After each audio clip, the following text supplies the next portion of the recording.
অতঃপর তিনজন কলেজ থেকে বাসায় আসলাম। বাসা আসার পর গোসল করে জোহরের নামাজ পড়লাম। নামাজ পড়ে লাঞ্চ করে ঘুমিয়ে গেলাম। সন্ধ্যায় উঠলাম। আমি আসলে একটা ঘুম পাগল। ঘুমানোর সময় আমার পাশ থেকে যদি আমার বউকেও তুলে নিয়ে যান তাহলে আমি টের পাবো না। তাই বলে আপনারা আবার চান্স নিয়েন না, কোনো লাভ হবে না, কারণ আমি এখন পর্যন্ত বিয়েই করি নাই। যাই হোক, একটু ছাদে গেলাম। তারপর নিচে এসে হালকা নাস্তা করে পড়তে বসলাম। রাতে পরিবারের সবাই একসাথে ডিনার করলাম। ডিনার শেষে আব্বু আমাকে জিজ্ঞেস করলো, আব্বু প্রথম দিন কেমন কাটলো তোমার? আমি বললাম, এই তো আব্বু ভালো। তারপর ভাইয়া বলল, যাওয়ার সময় অসুবিধা হয়নি তো তোর? আমি বললাম, না ভাইয়া, একদম ঠিক ছিল। তারপর আব্বু বলল, তোমাকে কত করে বলি তুমি গাড়ি ব্যবহার করো, গাড়ি নিয়ে যাও। তারপর আমি বললাম, না আব্বু, আমার এভাবেই ভালো লাগে। তারপর আব্বু বলল, আচ্ছা তোমার যেভাবে ভালো লাগে তুমি সেভাবেই যেও, যাও ঘুমিয়ে পড়ো। তারপর আমি বললাম, আচ্ছা ঠিক আছে আব্বু। আসলে আমার আব্বু আমাকে খুব ভালোবাসে। রিক্সা করে যেতে অসুবিধা হয়, এজন্য গাড়ি নিয়ে যেতে বলে। কি করব বলেন, আমার এসব ভালো লাগে না। সাধারণভাবে চলাফেরা করতেই পছন্দ করি। ফজরে উঠে নামাজ পড়ে আবার ঘুমিয়ে গেলাম। আজকেও আম্মু এসে ডেকে তুলে দিল।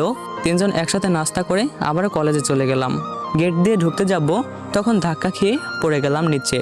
ও মা, আমার সাথে দেখি একটা মেয়েও পড়ে আছে এবং ফ্যালফ্যাল করে আমার দিকে তাকিয়ে আছে। তার মানে তার সাথেই ধাক্কা খেয়েছি। দেখতে তো মাশাআল্লাহ, ক্রাশ খেয়ে গেলাম। যাই হোক, মেয়েটিকে তুলে বললাম, সরি দেখতে পাইনি। মেয়েটি বলল, ইটস ওকে। কোন ইয়ার?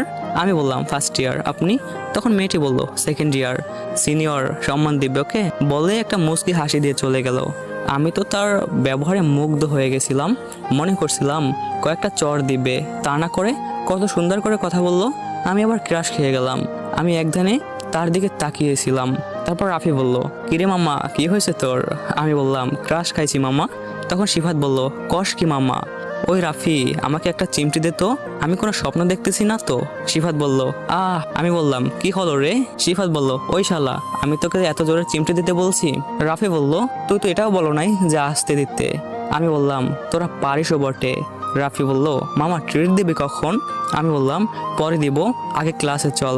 ক্লাস করার পর ক্যান্টিনে তিনজন মিলে নাস্তা করতেছি, এমন সময় মেয়েটি আমার পাশে এসে বসলো, মানে আমার ক্রাশ। আমার হাত পা কাঁপতে শুরু করে দিচ্ছে।